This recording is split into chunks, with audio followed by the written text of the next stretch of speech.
Bit of a historical thing here. I was actually hoping to discuss the entirety of the Pixar chunk, similar to how we did a run of the MCU, all three phases of the MCU, but also how we did the Disney Renaissance. Unfortunately, this was not nominated, so instead what we have is this. And you're probably thinking, well, I don't remember seeing this on the list for what we could vote for. And you'd be right. This wasn't on the list. What was on the list was lore picks. So even though you guys decide what I ruminate on, every now and again you make me choose, and this is my choice. I actually thought about going back to covering Toy Story, because there's a lot to discuss there, but since there's no guarantee that I'll cover the rest of the Pixar films, I figured I'd go ahead and just jump into the one that I personally wanted to talk about the most. That'd be this one. Where do I even begin? Why don't we begin by mentioning Brad Bird? Brad Bird was involved in animation and filmmaking in several ways. He actually did part of the teleplay on Batteries Not Included, which is a film I saw way back in the day, and then lost because I couldn't think of the name of it for the longest time. Then he joined the Klasky Chupo group. And you're probably thinking, who the heck are they? And that's fine, because I'm sure most people aren't aware of them. They did some work on Rugrats, a couple other Nickelodeon kind of things around that era. And a little-known show called The Simpsons.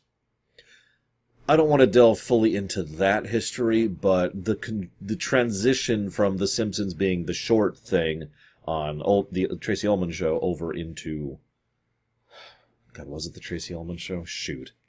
I might be saying the wrong name. Give me a second. The transition from the show over into being its own show was done under their leadership, and Brad Bird himself is credited as doing so several times. Now, I bring all this up because it's really important to note the Simpsons DNA in Brad Bird himself. Because, well, I never really noticed it until I started actually analyzing this work. It is Tracy Ullman. I'm absolutely right. Never doubt yourself, Laura. Every time I doubt myself, I screw up because I'm actually right, and then I doubt myself when I screw up. Idiot. So, let me skip past that, though. So, Tracy Ullman show, Simpsons, he did a bunch of work for a bunch of animated shorts. Then he kind of shifted over to working on something he really wanted to push. It was something he was working on in his own spare time, a superhero story, which had the bones in some real-life stuff I'll talk about, and I guess we'll talk about it now. The idea that he was worried the only way to really advance his career was to not really have a family life, which is something he obviously valued and cared about, so that was kind of a problem for him. And so that kind of was there subconsciously as he was designing the story. But then he got his break into out of television, into filmmaking with a film called The Iron Giant, which we covered last year. So The Iron Giant didn't actually do well. And so that was problematic. And so he was just like, well, shoot, now what? Shift direction here for a second. Right about at this point in time, Pixar was doing really well. Pixar, at this point, had Toy Story, Bug's Life, Toy Story 2, Monsters, Inc., and Finding Nemo. I think Finding Nemo actually hadn't come out yet at the exact point in time I'm talking about, but you get the idea. Pretty much knocking it out of the park with each of those films. Well, Toy Story probably is the one that has aged the worst of that bundle. It's worth noting that it's still a good film and still does a lot of things very right. But that doesn't matter. Whether a film is good or not actually has nothing to do with whether or not a company is doing well and how willing they are to take risks with new ideas. Now, that's important. The Incredibles would never have been made if those films were not absolute box office slams. I got some figures here for you. This is all net worldwide revenue. Toy Story made $363 million. Bugs Life made $243. Toy Story 2 made $407. Monsters, Inc. made $462. These are very well-selling films, is what I'm trying to say. So right around this point in time, Mr. Bird reached out directly to John Lasseter, which I'm not going to comment on in this video. And, like it or not, John Lasseter was pretty much the guy in charge of Pixar at the time. And, by the way, an old friend of Bird's from the college years. So, Lasseter is the one who was the in for Bird. as it always has been. It's always about who you know. Because there's no doubt that Bird is actually talented, and he even can prove it at this point. By the way, he worked on The Simpsons for 8 seasons. The first 8 seasons. You know, the stuff we all tend to consider the good stuff. Although actually it's probably closer to like the first 13 seasons. But the point remaining, he obviously had a good track record and a good career path. It's just, he probably would have never gotten in if not for his personal in with Lasseter. He also would have never been able to sell this story if not for the fact that Pixar was flush with success, financial success, because that's important, because otherwise the money people won't allow risks to happen. That risks thing is a really important thing. They did a lot of firsts when it came to The Incredibles. It was the first one which had a single writer-director, Mr. Bird himself. It was the first one to have all humans. It was the first one to really push the envelope of what they could do with certain tech. Let me give you a direct example of that.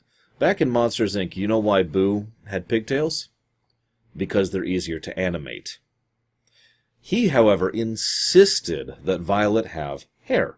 It was actually a part of her character. In fact, it's a visual representation of her character, because at the end of the movie, she's no longer, she's parting her hair behind rather than allowing it to cover her face.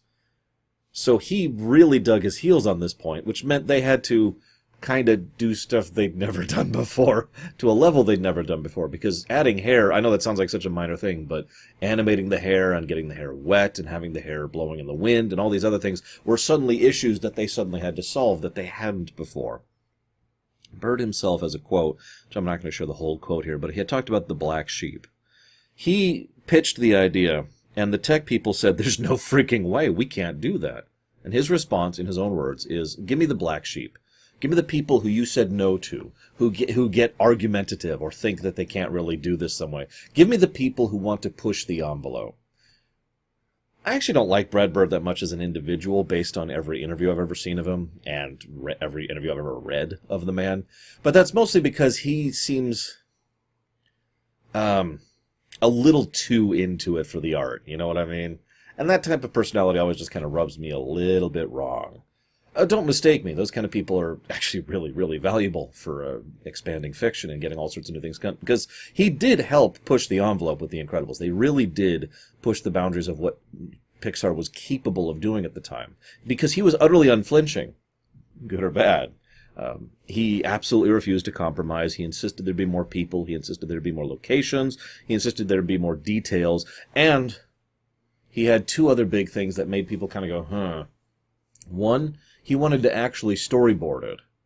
Now I know what you're thinking, but storyboarding is normal. Well, actually, at this point, the way Pixar's process had been was you'd hand it off to a separate team, of which there were many, and that team would storyboard their scene or scenes.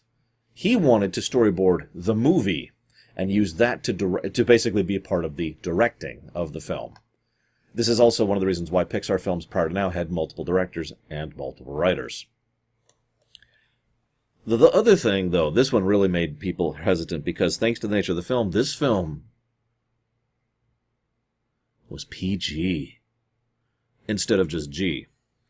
This was considered a risky move, which I find hysterical in context, but this is something that made several people go and lose their monocles. Now, I skipped over Finding Nemo earlier, but I do want to mention something. It is an unfortunate reality that I almost guarantee you that despite how well Pixar was doing, if not for Finding Nemo, I don't think he would have been able to actually get The Incredibles made in the manner that he wanted. Why? Because Finding Nemo made $777 million. Net.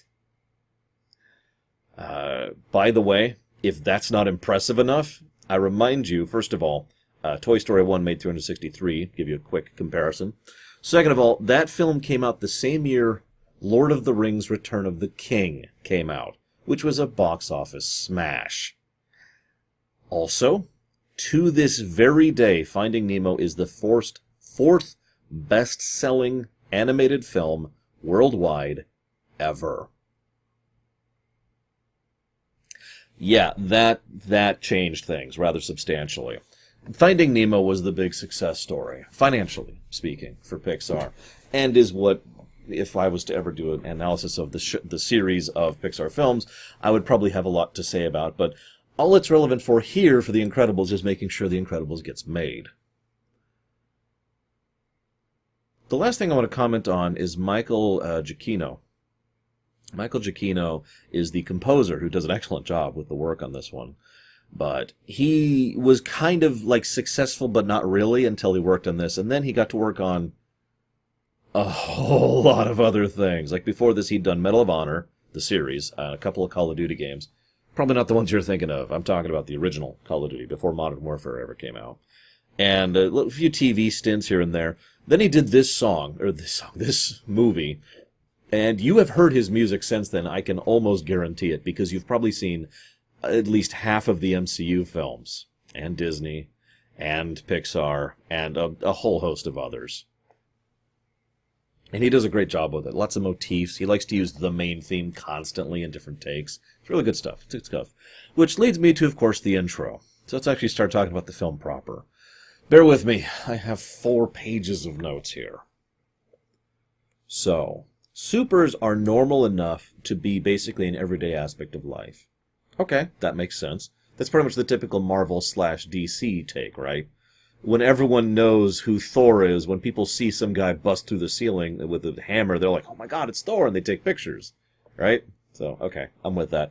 In this case, though, this is set a little bit further back in the 60s, with surprisingly advanced technology for the time, although that makes sense, given the fact that the setting has basically been supercharged by not only financial matters, but other geniuses. Remember, while Buddy is obviously a super genius, so is Edna Mode. That's at least 2 that we know of just right off the top of our heads in this one film. So they've probably been pushing the envelope substantially. Very Fallout, if you will. This is a good time to mention the art style. I'm going to go ahead and freely admit the actual fidelity of the art style has not held up as well as I remembered. There's a lot of scenes where it's just... But you know what holds up really well? The animation. The animation's phenomenal, pretty much throughout the whole work. In fact, several points in this Rumination, I'm going to point out people's facial expressions, which add to a scene, which is awesome, because you need to really know what you're doing in order to make someone give a specific facial animation when it comes to this kind of thing. And remember, doing this many human beings was unheard of in CGI at the time. Pushing the envelope. I also want to comment on stylisticness. Now, high fidelity is a style. Fidelity is about making something look as realistic and high quality as possible. But that is a style, a choice, which I actually don't care for personally, but let's not get into that. Because the other choice is to stylize, and so you come up with some kind of aesthetic, something that fits your particular niche, or however you want to say that, which is exactly what they do here. And I do think the stylized nature works quite well for it. It's probably one of the reasons why it has withstood the test of time in most ways. You look at Elastigirl and you're like, yeah, no, that's not what a human body looks like. But it doesn't matter because it does fit the setting. Anywho, we get a brief interview, just a very quick thing getting us into the movie. Mr. Incredible mentions how he wants to settle down.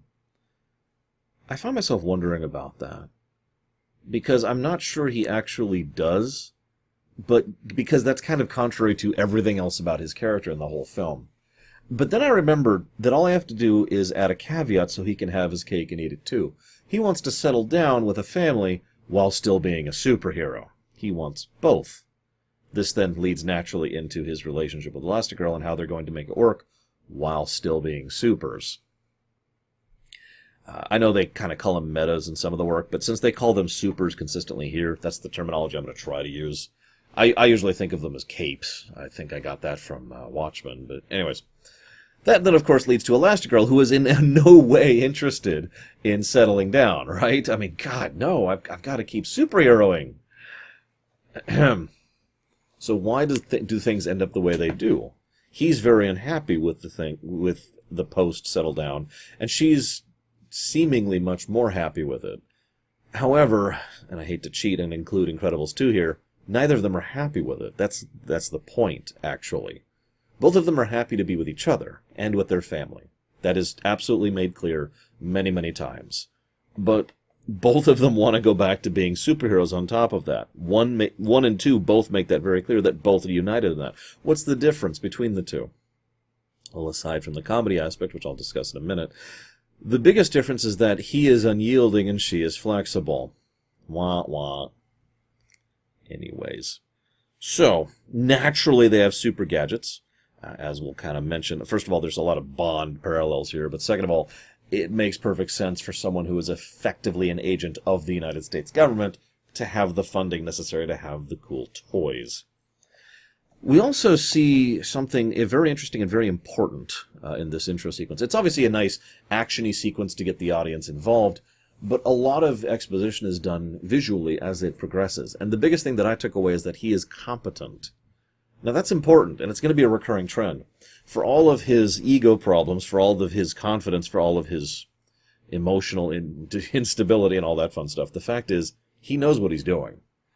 With no warning whatsoever, he manages to save a cat for an old woman, prevent robbers from escaping, then go try to stop a guy on the roof, and save a guy's life, even though he didn't want to, then stop Bon Voyage, and then manage to prevent a train. And he had no prep time or work for any of this. It was just him reacting on the fly according to his instincts and his training.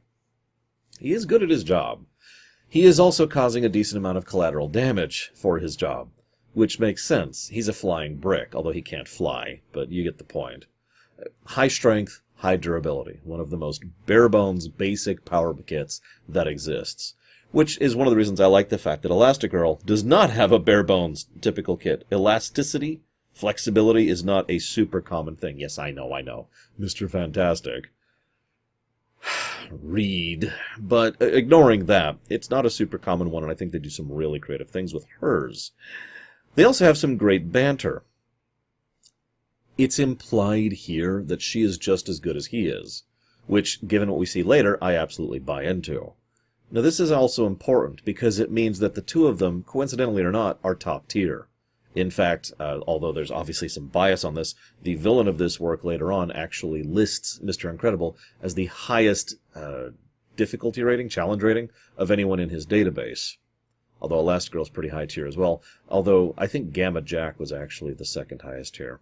Anyways, so they have some great banter, and it's just, apparently this is just a typical superhero city because it's just one problem after another. Then the supervillain, excuse me, then the guy tries to commit suicide. Very publicly.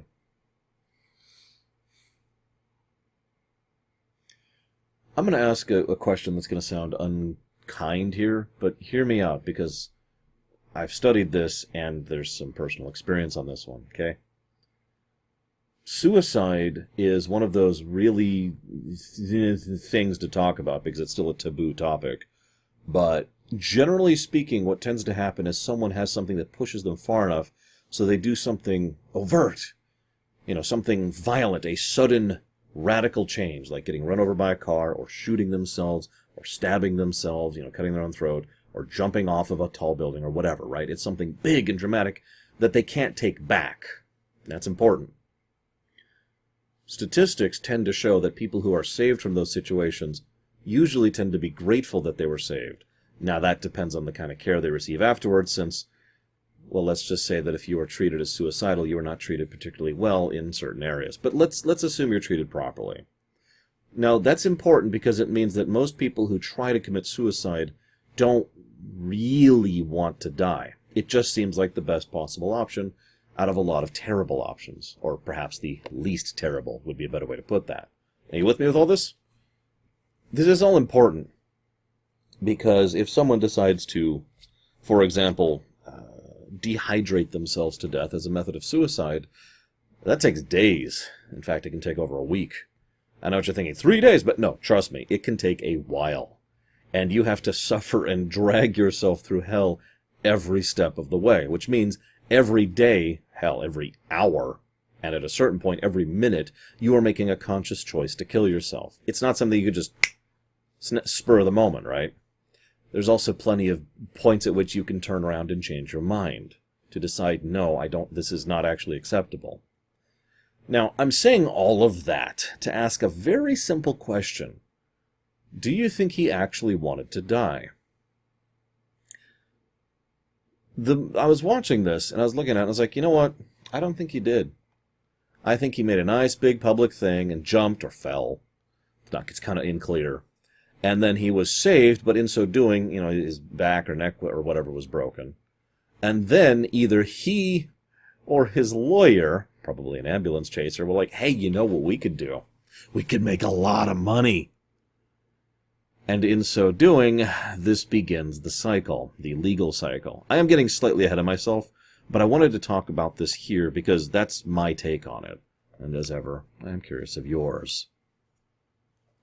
So, this is when he goes over and finds about Bon Voyage. Oh no! By the way, a couple things. First of all, we do see Buddy at this point, and a bit of quick and dirty exposition about how he's been at every fan club and he makes him sign things, but actually sneaking on board the car is just officially unacceptable. And using his jet boots in order to fly in is also similarly unacceptable. This scene very quickly, rather the scene in the building, very quickly and efficiently establishes three important aspects of this film.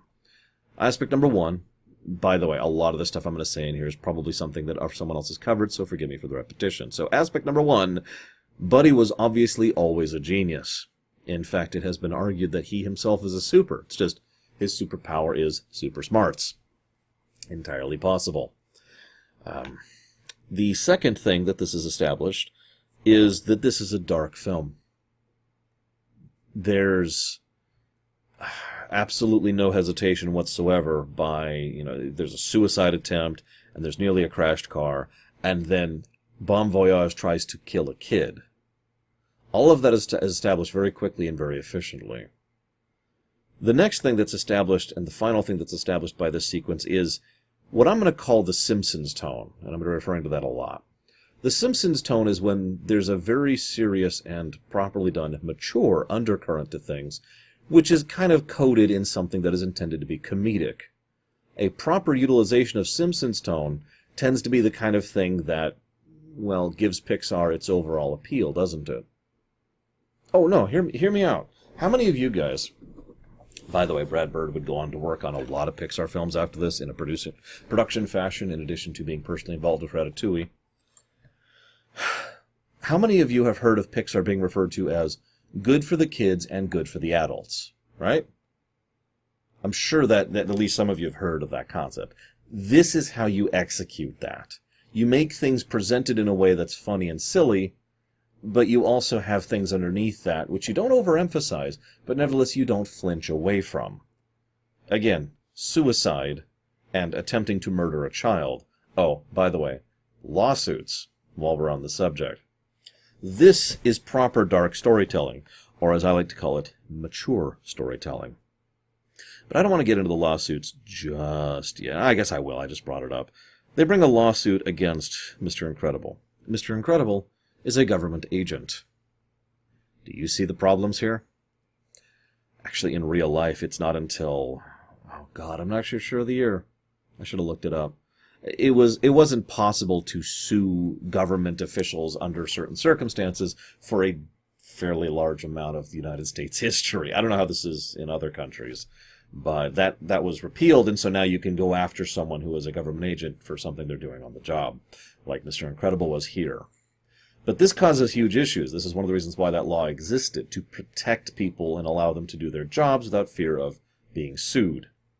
Whether that's a good thing or a bad thing, I'm not making comment on. I'm just sharing the facts as presented. So they sue him, and then they just start suing all sorts of supers. Because the floodgate is open. They actually call it that in the movie.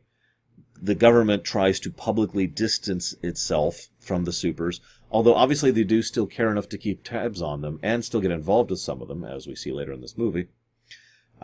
We also get a couple of nice little tidbits during this thing. Now, attention to detail is something I absolutely adore when it comes to anything, any kind of fiction, and real life, if I'm being honest. So, you might forgive me for saying, Laura, you're only like 2 minutes, 5 minutes, 10 minutes into the film. Why are you still talking? This entire page from this point down is all the way up to the lawsuit thing. Not only because there's a lot to unpack, but because I kept freezing the movie. I call a lot of things game. I'll be like, the refrigerator stops working. I'm like, game, come on. I play a lot of games in my life. What do you want from me? The movie, I froze the movie multiple times in order to see what was being shared. And lo and behold, there was stuff there. Check this out. So, one of the newspapers that goes by mentions that the storm is pounding the coast. And in the interview, they mention how weird it is because they've never had to deal with a storm before. Usually a superhero shows up and alters the weather. There's also multiple articles across multiple newspapers which all say the same thing. A drastic increase in crime. By the way, the paper that Bob actually reads during the dinner scene later in this movie also mentions a drastic increase in crime. Then, is that it actually? That's it from these particular sections, right, because I was, right. This, of course, leads to the government making the bargain. All right, here's the deal. We'll go ahead and wipe away all the legality for this. No one can sue you. No one can come after you. In exchange, we give up. We give in to the public demand. You go off the grid. That's the deal. And for 15 years, no supervillains, try anything. Which I could probably spend another 10 minutes just talking about that by itself. But all I'm going to say in summary to that is, none of the supervillains have superpowers. How interesting.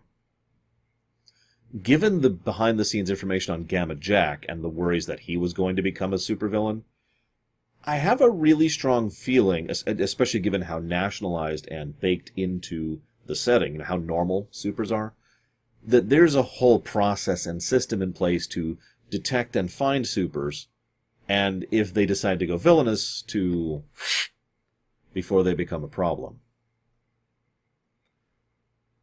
Either that, or if you want to be more optimistic about it, you could also say that simply having superpowers kind of makes you more inclined to being a decent person rather than a bad person. Of course, that brings up the question of Syndrome, and does he have superpowers? Entirely feasible, I don't know, but I'm getting ahead of myself, because there's one other thing I want to comment on, and that's the wedding. They have this very quick, impromptu wedding, which is a nice bit. Low reception, small reception, low key.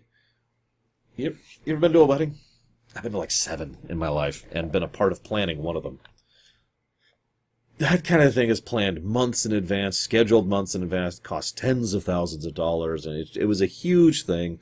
There's the prep thing, I like how none of that is here. Not because I think that that's, a terrible thing, but more because what I think is that 2 superheroes who are part of the superhero community, who are trying to keep their identities on the down low, who want just a quick ceremony to wed, would do exactly this.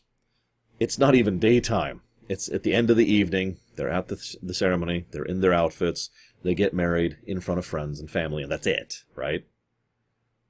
By the way, I mentioned that I paused this thing earlier. So in the background we have Edna, of course she's there, Stratogale, Gazerbeam, Rick from the government, Metaman, Dynaguy. Also they talk about Metagroup here. Well, there's weird background information on this, and some of it may be canon and some of it may not be. I know the comics were basically torpedoed by the very existence of Incredibles 2, but the Metagroup is a group of people who are supers who police other supers. And here again I mentioned that idea of, making sure no super villains exist. Yeah. Flash forward 15 years. So I mentioned how the story likes to do serious things wrapped in comedy. This is a good example of that. Bob works in insurance. You ever work in insurance? I did very briefly as part of a training thing to get a job at an insurance place. I ended up not being selected for that job because of some bullcrap, but that was actually a really good thing because I can't put into words how soul-draining that was. I really can't. And that's real life. Never mind something like this, which is obviously exaggerated for comedic effect. He is so overtly and obviously soul-drained. It's insane. Now, not to flip side this, but He's talking to this old woman, and she's like, "Oh God, it's horrible. Why isn't my insurance covering this?" And he's like, "Well, okay, let me help you out, ma'am." In an awesome scene. Here's the problem: Bob is not a good judge of character. He demonstrates this repeatedly throughout this entire film. So, what I'm trying to say is that it's entirely feasible that there are plenty of people who give him a sob story in order to get their insurance, to provide for them. Now, I point that out because Bob, I think, is the kind of person who would be especially susceptible to that. Not only because he is not a good judge of character, but because he hates his job so much that he would like to do anything he can to try and, help someone. Just food for thought. He does know the bureaucracy well enough to move through it. He is not dumb, after all. In fact, nothing in this film actually portrays him as actively stupid. He is ground down and depressed and bitter, but he is still intelligent enough to know how to tell a woman to navigate the bureaucracy, and apparently has a long history of doing so. We also find out about Mr. Huff here, who is, of course, the real villain of this film. I'm barely kidding. He is a very Dolores Umbridge type character, and I kind of wish I could smack him. Meanwhile, we cut to Dash. Dash is, of course, acting out, because that's just what kids tend to do. We also it's a good showcasing of his powers and also Violet's very quickly and efficiently, so that we get to see their powers in action, and thus we know who and how and what they are, so no need to sit down and say, "So this is Violet, and as you know, Violet, you have the ability to go invisible." "Yes, brother, but as you know, I also have the ability to protect." No, none of that. It's just showcased very quickly, very efficiently. Good stuff. I have to mention, though, he encouraging Dash in a situation like this is not a good thing. A kid who has superpowers who thinks they can get away with it is actually amazingly dangerous. I find myself wondering, that we in real life have so much trouble being good parents. I can't even imagine what it'd be like to parent a super. My sister and I actually talked about this briefly when it came to my niece. Like, just as a fun story, we're thinking, okay, what if she had superpowers? And we'd be like, oh God, that would be terrible. That would be just the worst possible thing. I mean, imagine that. Imagine all that lack of understanding, all that lack of maturity, all that, developing intellect and emotional grid. And, and also you can run around like the Flash. Like, that's just terrifying. Fortunately, they do seem to have a decent amount of experience. And as I mentioned before, both Elastigirl and Mr. Incredible are high enough tier to deal with their kids if it really came down to it. So that's something. Note that neither of these people are happy here. I pointed that out. Both Helen and Bob are not happy in their lives. She's adapting to it more, because she's more flexible. But he gets the small car, and it really helps to undersell the point of how self-sacrificing he is being here. How he's willing to go to the job that he hates in order to drive in the car that he hates, in order to deal with the traffic he hates, in order to come home and have nothing worthwhile to come home to, other than his family. Whereas she gets the family car, but of course, naturally, she's the one who has to deal with the kids and has to go to school and has to be the one to talk to the principal. And so she has her own self-sacrifices she's going through. Both of them have effectively sacrificed their careers and their personal agendas for the sake of making it work and having a family, which, mockery aside, this is actually pretty legit cool of both of them. I'm not sure I know a lot of people who would be mature enough to make that kind of a choice if pushed to. But the important part I'm wanting you to pull away from this is neither is happy. So, naturally, he has way less self-control, and he's not even paying attention as he's cutting the thing, by the way. And, of course, damages the car because he wasn't looking where he was stepping, and so forth and so on. I do like how the soups at the dinner table, which is basically a comedy section, this is the Simpsons thing all over again, segues almost immediately into him reading the paper and finding out that Gazer Beam is now missing. Oh, and by the way, as I mentioned earlier, crime is still on the rise. Anywho, Lucius is awesome. Samuel L. Jackson is similarly awesome. I do like the idea that Lucius plays the cool old friend of the... Anyways. A nice bit is that... And the episode... God! I've been covering Star Trek a lot lately. Can you tell? The movie brings up a nice bit where it tries to bring up a serious point so the audience is aware of it, but then pretty much immediately flattens that with whatever else is going on. He saw Gazerbeam in the newspaper. That is foreshadowing. Gazerbeam is very dead. We'll see his corpse later in this very film.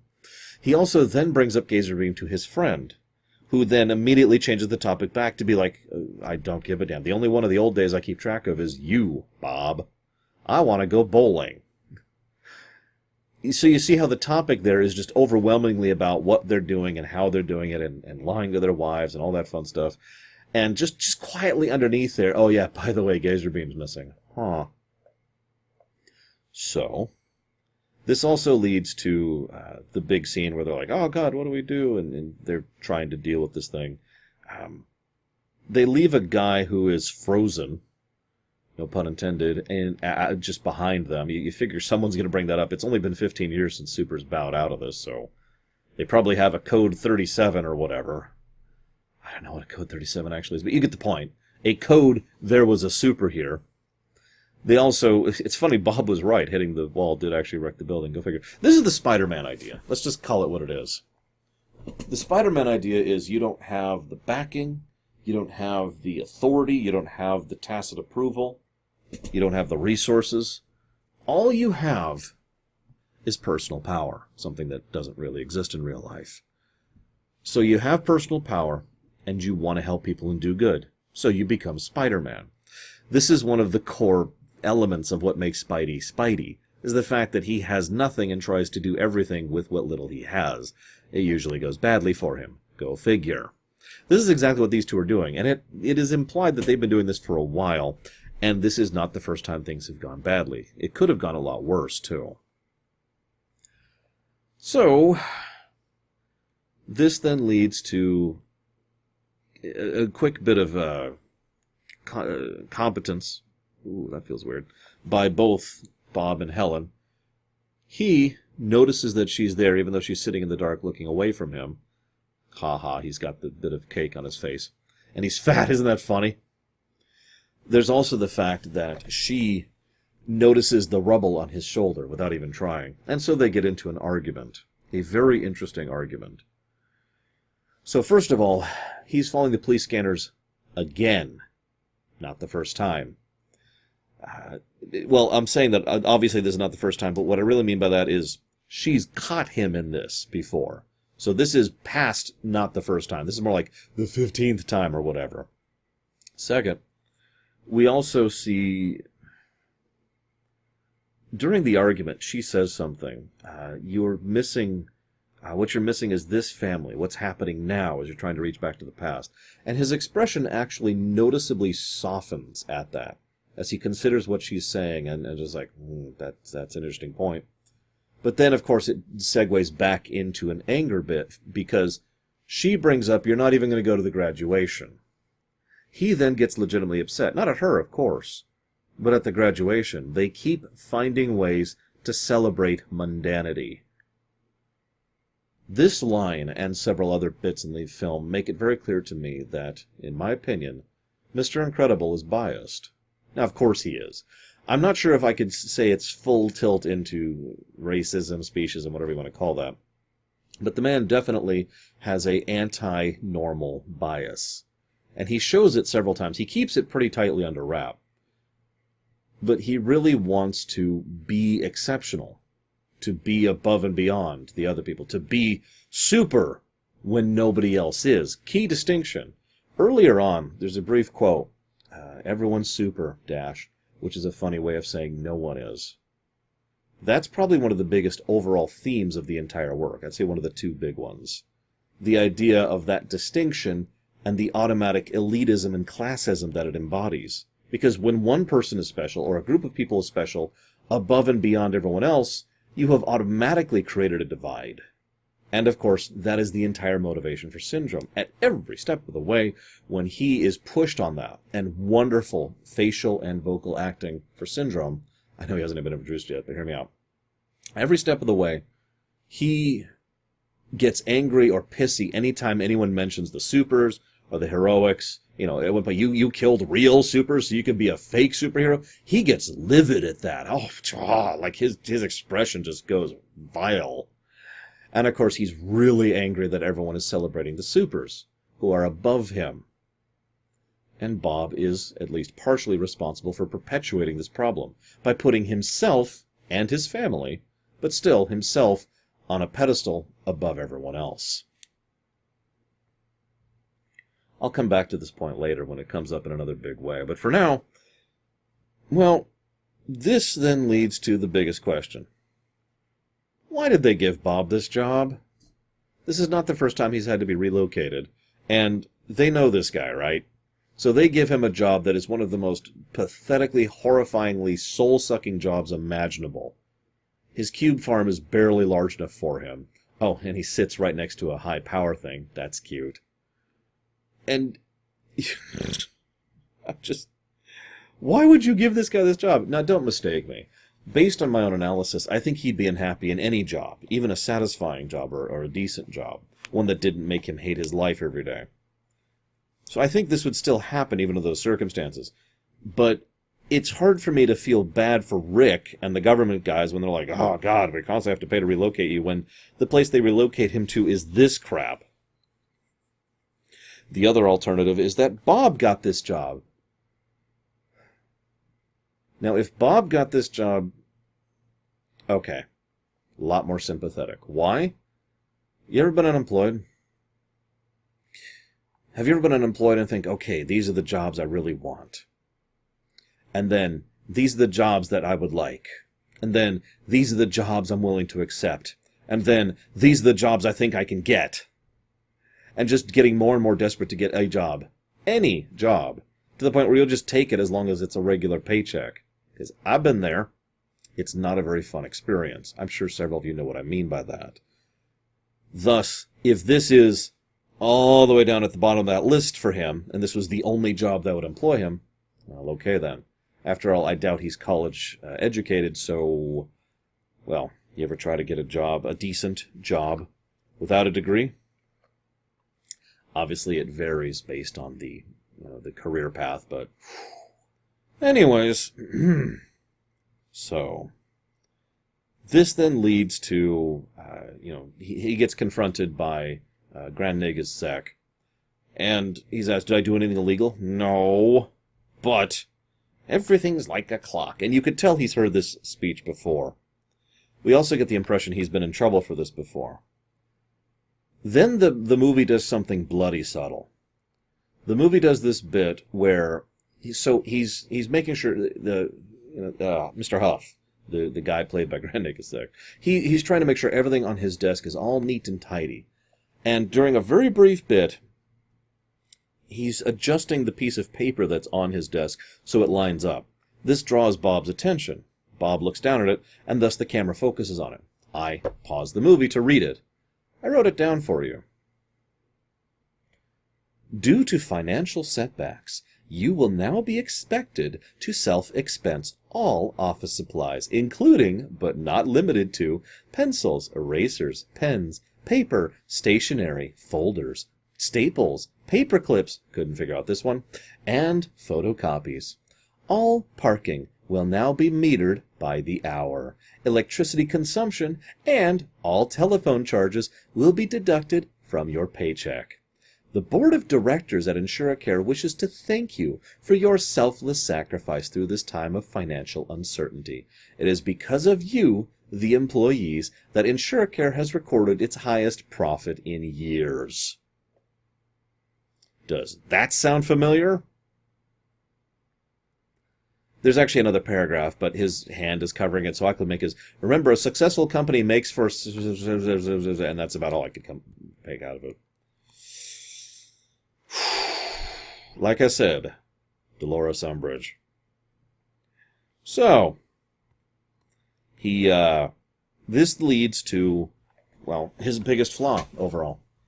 He punches him and throws him through a wall, or 2 or 3 or 4 or 5. Bob doesn't really do long-term thinking. He can be forced to, and he can think tactically, but he's more of an improv guy, whereas Elastigirl tends to be more of a long-term thinker. She's thinking about what to do 3 steps ahead. He's thinking about what to do now. No judgment, by the way. It's just their approach is completely different. However, when you have lost control of your temper like he does here, well, this is what happens. So Rick offers to help one last time. Bob is a good man, after all. He's just, trouble. But this leads me to pause the movie and ask you a very important question.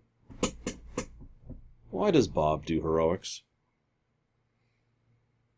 I'll go ahead and pause for just a second here for you to dive to the comments and say it's because he's a moron. And so are you, Lore. I hate you, Lore. Die. Die. But when you're done with that, there's 2 big points I want to address here.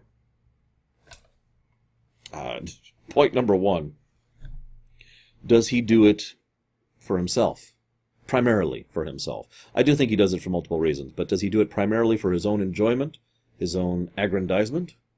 Does he do it primarily to help others? To better society and the life around him? I'm not going to give any judgment here. I'm just curious what you think. I do want to point out, though, he's got a whole room which is just decorated with all sorts of memorabilia from the glory days. And reliving the glory days is a big thing. There's also another bit I want to share. I suppose now is as good a time as any. You don't have to answer this in the comments, but you can answer it in your head or out loud. How many of you have a career path that you really care about, that you would really like to get into? Not like a hobby, although there's nothing, that sounds so dismissive. There's nothing wrong with a hobby, but what I mean is like something that isn't just a flight of fancy, something that's not just, oh, it'd be kind of neat. No, something you're really into. Something that really catches you, really Tetrises with you in a way that few other things do. I bet a lot of you know what I'm talking about, because in my experience, most people have 1 or 2 or 8 things that really works with them.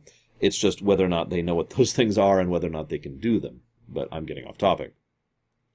Now, let's assume for a moment that you were given the opportunity to do that thing. Let's also assume that thing benefits other people, and you already see where I'm going with this. It is undeniable, I think, that Bob's big thing is that he wants to be a superhero. He likes helping people, and I don't think he's a bad person. I don't. But it's undeniable that that is an absolute passion of his, being the hero, being in the spotlight, being up there, soaking up the accolades, and living the dream. That may be selfish, but I actually disagree. I don't think it's selfish within reason. I think it's just what he really wants to do with his life. And he has accepted not doing that because that's what you do, right? That's how life works.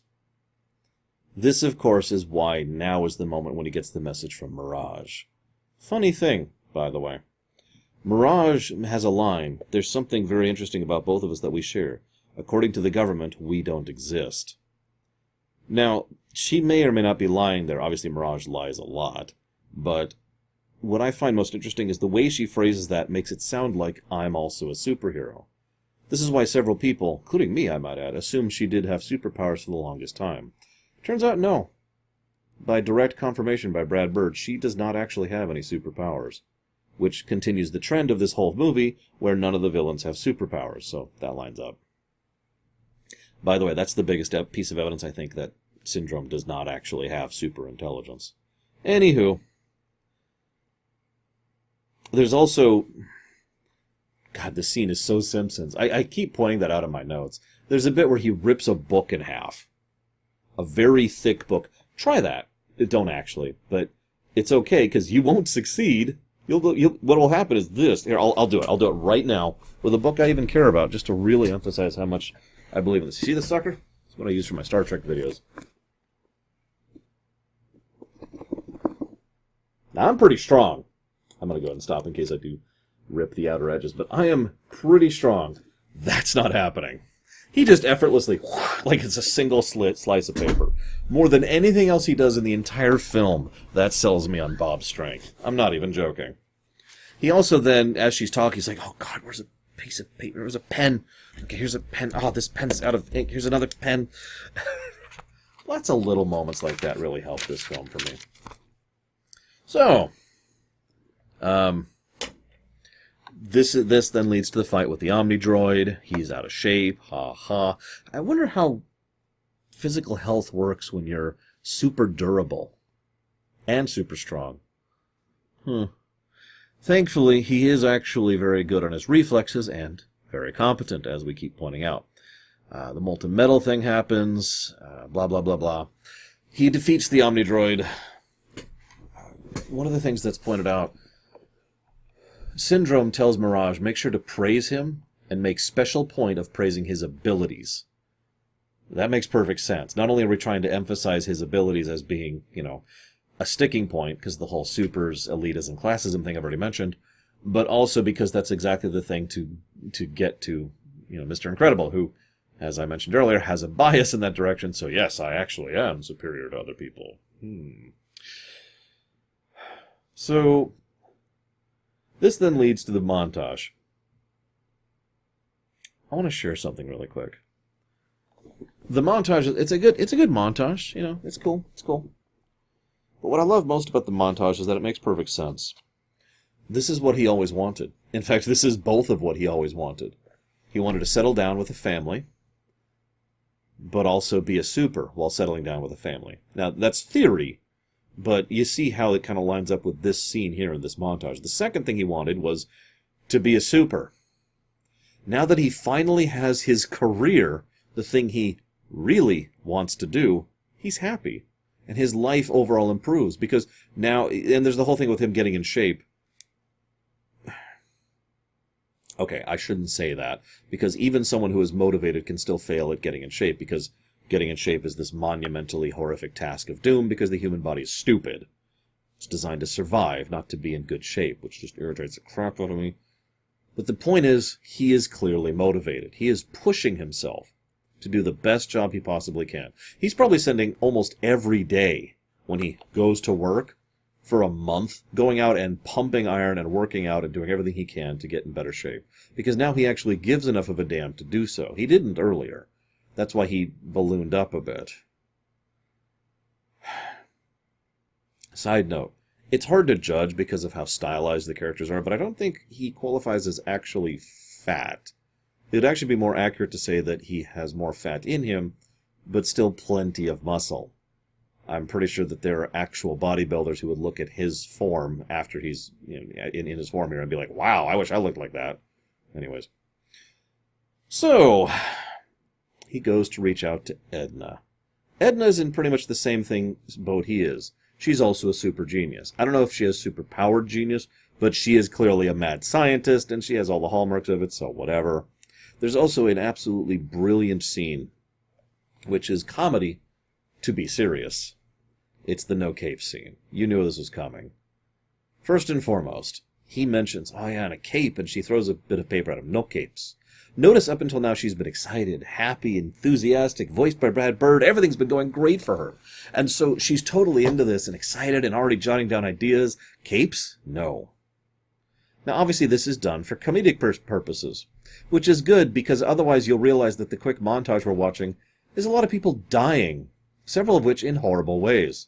Thank goodness for the discretion shot on the Tornado Gal. I've already forgot her name. Tornado Gale? Whatever her name is. Because she was a teenager.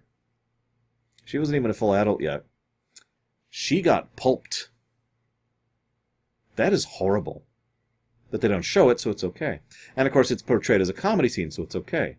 And this is probably peak Simpsons right here. Because what's happening here is not only is this a very dark moment where we find out how several supers died over the years, but we also have a little tidbit of insight into Edna's mentality here. She is adamant about this. No capes. How many of those capes do you think she designed? I'd be willing to bet all of them.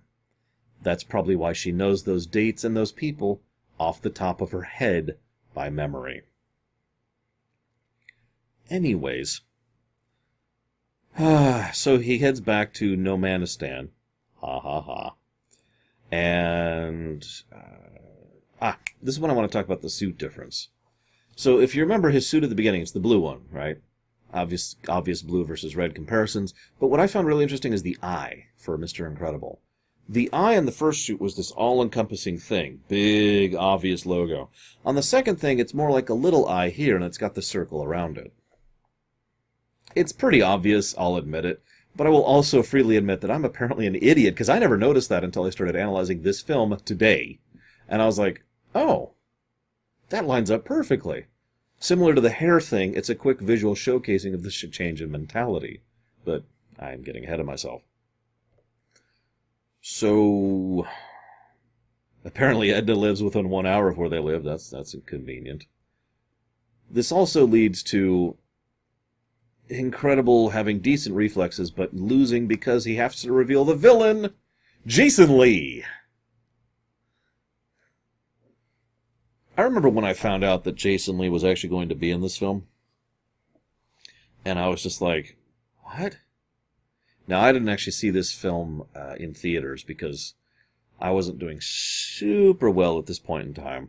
But I still was, I was kind of recovering. I was back from, no longer living in the ditch. And I was like, okay, okay, well, sure, yeah, let's get into that. Let's figure out what's going on with it. Maybe we can watch it when it comes out on, DVD or whatever. I get rented at the local Blockbuster. Actually, we didn't have a Blockbuster around there. I don't know if they were already dying out at that point in history, but the point is, why Jason Lee? And yet, he nails it. He does a really good job of the role. I think a lot of that is because what he's doing is portraying a child. I don't mean any offense to Jason Lee, but what I mean by that is, you ever have... It's the kid with the gun thing, right? There's a unique form of deadly and dangerous to seeing a child with a loaded weapon who doesn't really know what they're doing or how they're doing it, or doesn't really have an understanding or appreciation of the maturity and responsibility necessary to really use that tool properly. Instead, they just got a gun that goes pow-wee. And that's Syndrome in many ways. He does a really good job of portraying that. His first... Okay, obviously... This is not the first time he's shown on camera, even as Syndrome. But what is effectively his introduction scene is him doing, like, the announcer thing. It's bigger. It's better. I'll never forget the first time I ever watched this. I was so confused by that I actually thought, like, it was an issue. Like, one of my friends had messed with the video or something. He's like, what the heck? But no, it's just him doing the announcer thing, because he's just that... He's also very, very, very, very smart. Brilliant, even. But really stupid at the same time. This is probably one of the better examples I've seen in recent history of someone with high int, low whiz. Someone who does not have anything necessary other than the intelligence to invent to really be the kind of threat he otherwise could be. He is outdone constantly, except when he already has the upper hand. Probably my favorite example is when he decides to fight his own invention towards the end of the film. He lasts about a minute before his own invention defeats him, when he has total control of said invention. That's how stupid he is. I know stupid's probably the wrong word, but his application of intelligence is terrible, even if his intelligence is super high. Sense make? So, he pops in, and he mentions, "I'm your biggest fan." Bob remembers that immediately. I wonder why. He has a good memory in general, so it's possible he just remembered him. And certainly Buddy had a big impact on his life and was there when, everything went down. But I actually like to think that he felt like he didn't approach Buddy properly. That he screwed up. And that, he regretted that, and that leads to him, having issues over the years. God, I've been talking too long. I should probably speed this up. I apologize. What I really want to talk about is the usage of the villain. Generally speaking, there's two broad thoughts when it comes to how you introduce your villain to your fictional work. You either introduce them way early on over here, and in so doing, you establish them early. This gives them time to develop, have a good amount of screen time, get us invested in them. If you want a character arc for the villain, that's a good way to do that. But either way, they have a large presence in the work. Another thing to do is the exact opposite. Show them way late. Usually you do this if you're doing it as part of a reveal, or maybe you want to have their reveal have more impact, or something. Generally speaking, I prefer the former. What I find most interesting here is they actually do both. We saw Buddy in some of the earliest scenes in the entire movie. In fact, arguably the second scene of the movie included Buddy. But Syndrome is not properly revealed until now. This is actually quite clever and very well structured. It allows us to show some of his arc, while at the same time allowing us to have some impact. And he will be a fairly regular presence for the rest of the film. So, he runs away, and he nearly gets killed, and there's some explosion. How did Gazerbeam learn the password, Kronos? In fact, I got a better question. How did Gazerbeam die? Like, everything else, the thing doesn't seem to be very subtle about how it kills them, and I don't think the droid would fit in that tiny cave, so what did it do to kill him? And to the point where he was able to get into the cave, and then with his last moments, Kronos into the wall. Whatever. Convenience is convenience. This, meanwhile, leads to a cutaway. We find out that Edna has been working on super suits for everyone in what is probably one of the better comedic scenes in the entire film.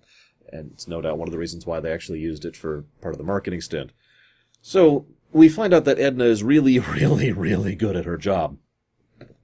I mean, making the durable suit that can stretch, that's pretty impressive. You'll notice, by the way, they actually hit the suit with rockets.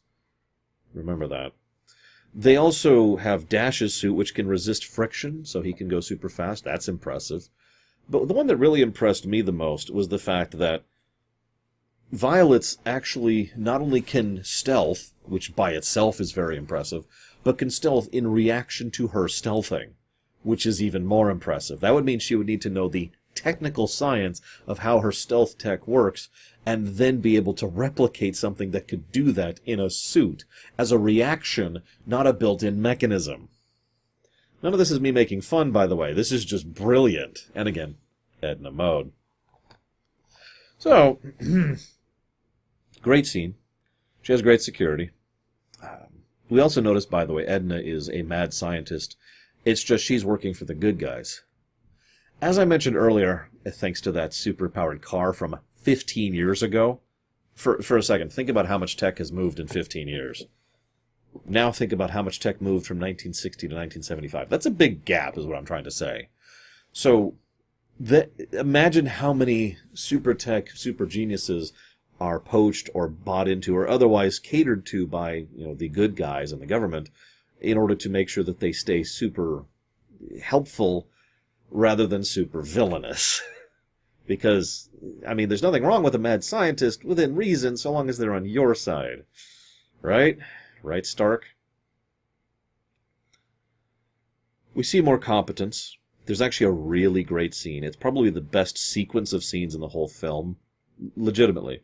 Because what happens is he infiltrates the place. We notice that he is very good at what he does, by the way. He effortlessly infiltrates this facility. And doesn't get caught at all until the alarm goes off. I want to stress that. He does not get caught once this whole time. That is damned impressive. Now, he does it by leaving a pile of bodies. The Assassin's Creed method of stealth. It doesn't count as being detected if no one's left alive to detect you. So that's his approach. Keep that in mind for later. But he sneaks his way in, all the way in there. And the tension is spliced with this and the cut to her. As she's like, oh God, where's my husband? No, that can't be. He should be on a thing. As she's starting to freak out about what this could possibly mean. And then it cuts back to him, and he's getting in there. And this is when the mood of the overall work really dips into, the darkness, the second act dark part. As we find out that Mirage and Syndrome have been murdering supers for a while. We also see several we recognize, and just about everyone I have named is in those files of being killed. We find out Elastigirl is not currently known. He is listed as dead. Frozone was his next target. Now that's a bit of darkness. If not for the fact that he had been skipping out on going bowling to go hang out with his friend, and he had been identified as Mr. Incredible as connected to Frozone, what it most likely would have happened is Frozone would have been recruited and then murdered. And then they would have gone after whoever next, probably Incredible.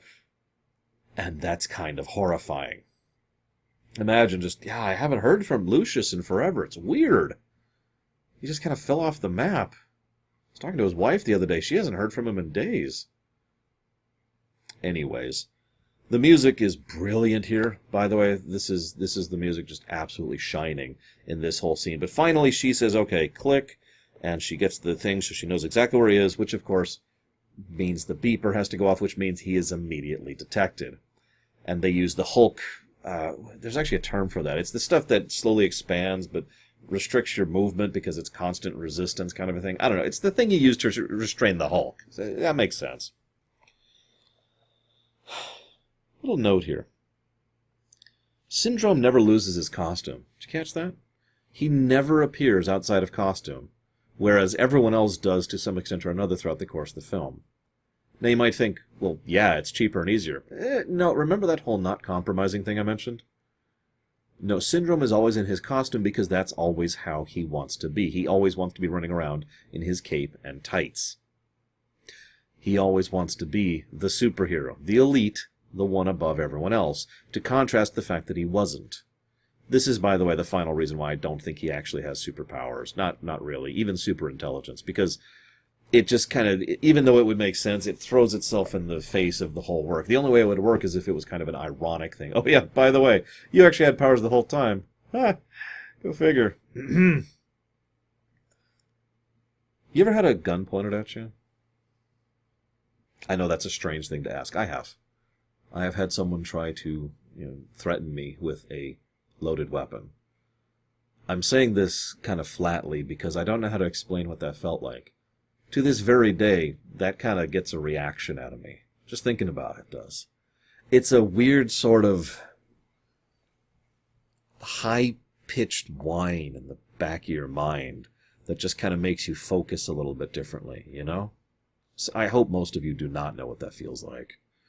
I bring this up because what happens next is she is flying a plane, a government plane with tons of gadgets on it, of course, in order to get to there, and is requesting landing, gets in suit, finds out that her kids are on board, and then they shoot missiles at her.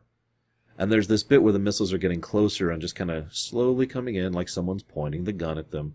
And there's this bit where Dash is looking out the window, and he just has this line, "Mom?" Because he doesn't fully understand, but the fear is still there. And that really struck me. This also is a critical point in the story, because Syndrome is willing to kill children. Now,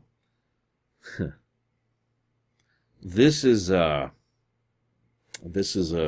point. First of all, you'll notice that the mother runs out. That is a last-ditch effort because Violet, under pressure, cannot make the bubble happen because she's freaking out as everyone's yelling at her, including her mother. But also, her mother reaches out, grabs both of them, and envelops them in her elastic body when the rockets hit. She basically takes several direct missile strikes. Sure, a good thing that suit can take rockets. Huh. It still knocks her out, as it should. This also, well, this leads to the bit where Mirage is picked up, and, he's like, I'm going to snap her like a toothpick, which of course he could effortlessly, probably with 2 fingers, but instead he doesn't.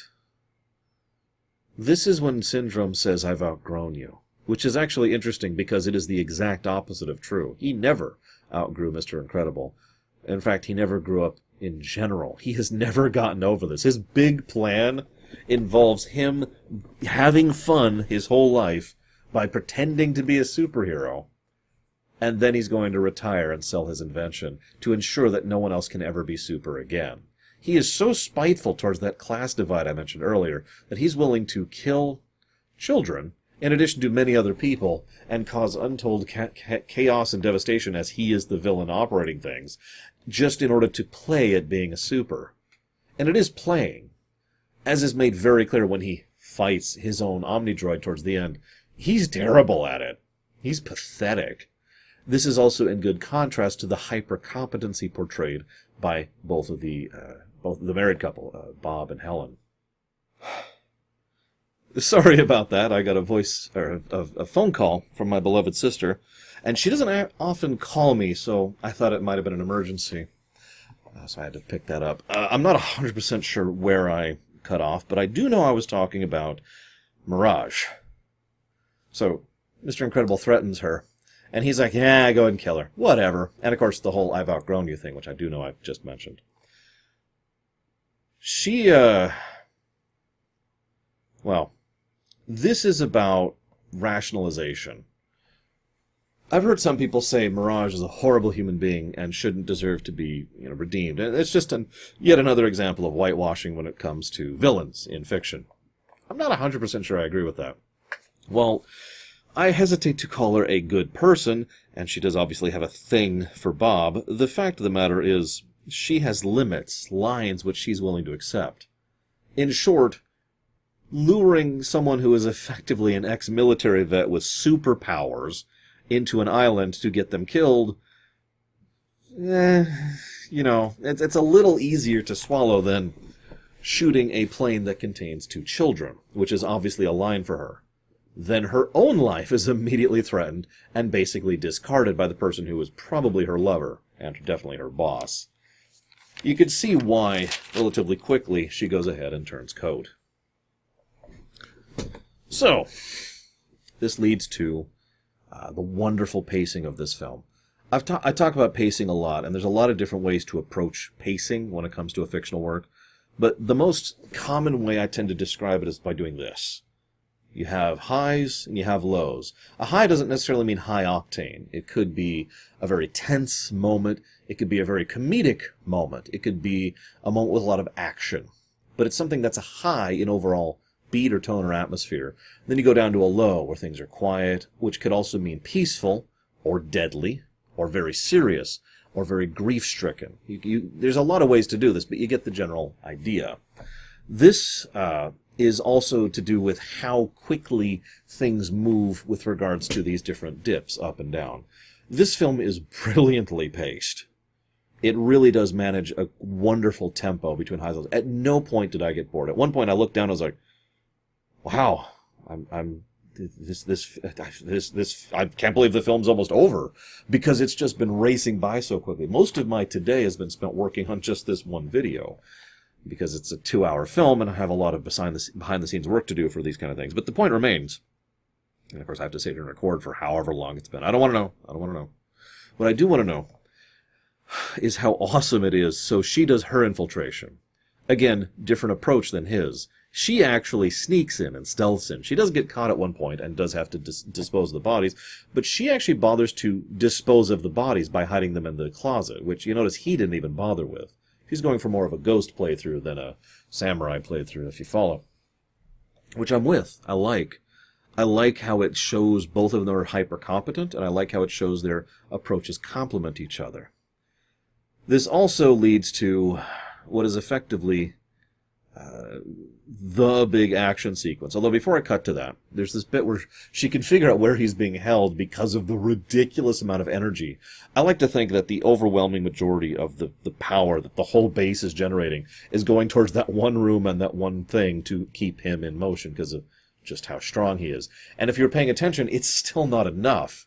Under extreme circumstances, he can still pull against it like he did with Mirage. Just to give an idea of just how strong he is.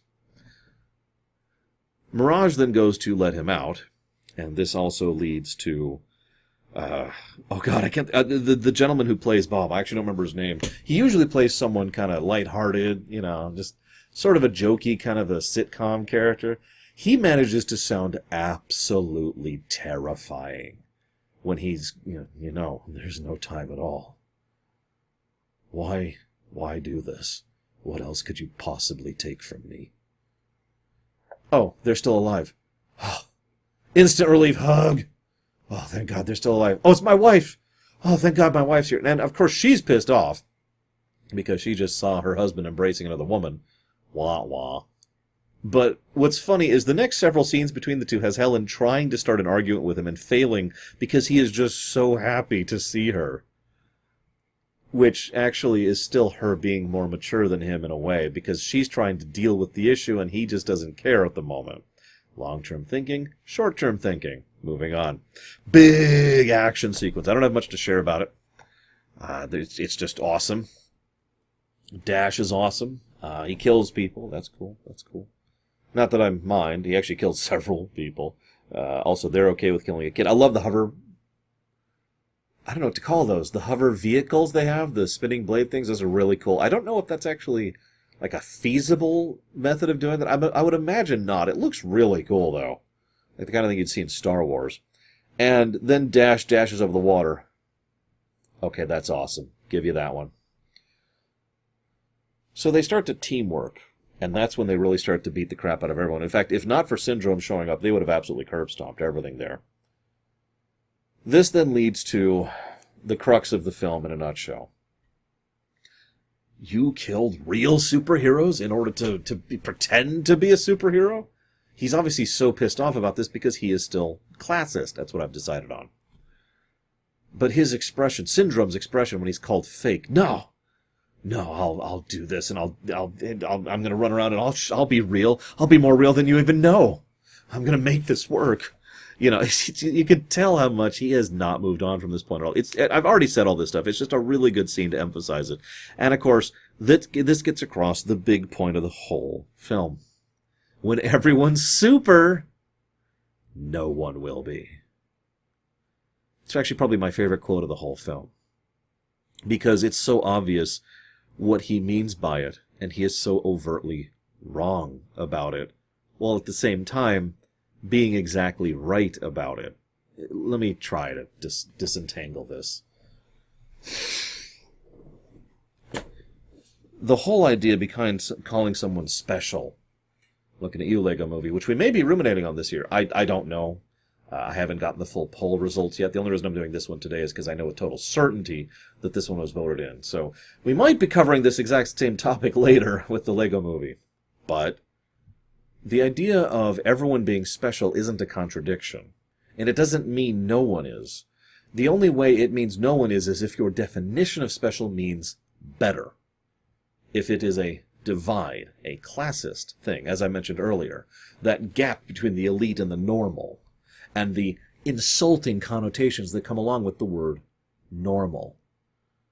But the truth is a little bit more complex than that, as it often is. The idea that we are all special because we are, in fact, all special. Remember, it was the normies who managed to push the supers out of business. Not by overpowering them, not by defeating them or monologuing. The world will soon be his. But by simple virtue of their choices. But it's also worth noting that the movie gets across this idea of... How do I phrase this?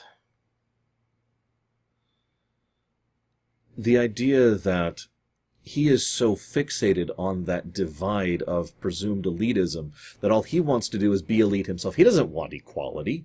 He just wants to be the person on top. Whereas, as Bob is slowly developing an understanding of, and Helen is helping with, they're kind of showing more of an idea of there's nothing wrong with being different, and it doesn't make us better. It makes us different. That's what being special can be perceived to mean, depending on your definitions, which is why I brought that up. This, I think, is one of the bigger themes of the film, as I've mentioned before, and really comes just beautifully into this scene. I love it. As ever, I would love to hear your thoughts on this, too. But I'm not done yet. I kind of am. The movie has effectively ended. They get free, effortlessly. They fight, and Frozone, of course, has his gear ready to go. This is the victory lap. This is the victory lap. All the tension, all the darkness, and all the serious parts of the film are over. All of the actual major central conflicts have been resolved at this point in the film. No, really. The classism thing has been understood. Bob has come to a different mentality and, of course, understands the value of what he has lost. Helen understands him better. The two of them both want to be supers again. The idea of, Mirage and her mentality and the teamwork concept, which is something that's going to come in just a second. Other than the one scene, which is even just like a fraction of a scene, we're done with all the serious stuff. It's time for the victory lap. Because from now on, what we have is two things, action and comedy. And the whole fight against the android is basically a comedy work. I don't mind that, but I have very little to say about it. That's why I've actually already mentioned the things I have to say about it, like with Syndrome being pathetic and taken out immediately. And, of course, we'll get there when we get there. And, the directions. It's good jokes. It makes me laugh and I enjoy it. It's just from an analysis perspective, I don't have much to say about it other than what I just did. Fast forward, fast forward, fast forward. One last scene. I mentioned that. I can't lose you. I'm not strong enough. I wonder if his motive about whether or not he cares more about other people or himself has shifted at this point. Or maybe this is just a sign of him maturing a bit more in his emotional depth. His grid having an additional layer to it rather than simply seeing things in a binary fashion. He mentions he's not strong enough. It's very clear, both in the presentation of the actor and the facial acting, that he doesn't mean strong enough. He means, I can't endure that. I thought I lost my family. Probably like the previous day, given the timeline here. I'm not strong enough to deal with that again, so please stay here and let me deal with it. It is Helen who has to say, don't worry, we got your back. We'll make sure that doesn't happen as a group. And of course, this kind of ties into the second theme, the teamwork theme, which actually ties beautifully in with the special theme. Because when everyone's special, we can accomplish some amazing things. Big fight. Public opinion sways. Violet puts her hair back. The Underminer shows up.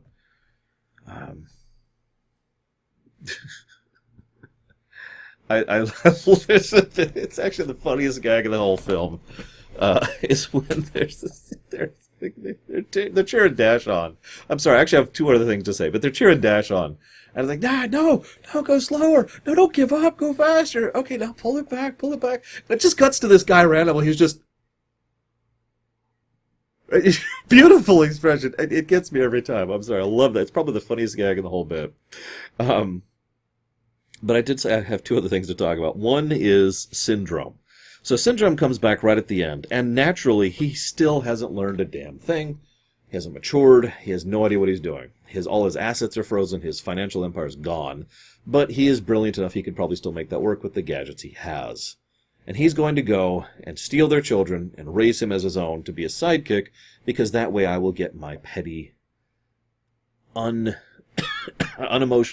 immature revenge. Throw me. So we see the wife spear. Apparently, My Little Pony took tips from this one. And then, Syndrome meets his biggest fan. I liked that one. I mean, you gotta have a cape, right? Capes are cool, right? Funny fact, the real reason capes aren't in this film is because it would be so much more expensive and difficult to constantly animate the capes along with everything else. This was a great film, and I hope you enjoyed talking about it. I hope to see your guys' comments in the future, and I hope someday we get to cover more of the Pixar library, because there's some awesome stuff to discuss and analyze there. I think it would be really cool if we see a sequel of this film. How about in about 14 years?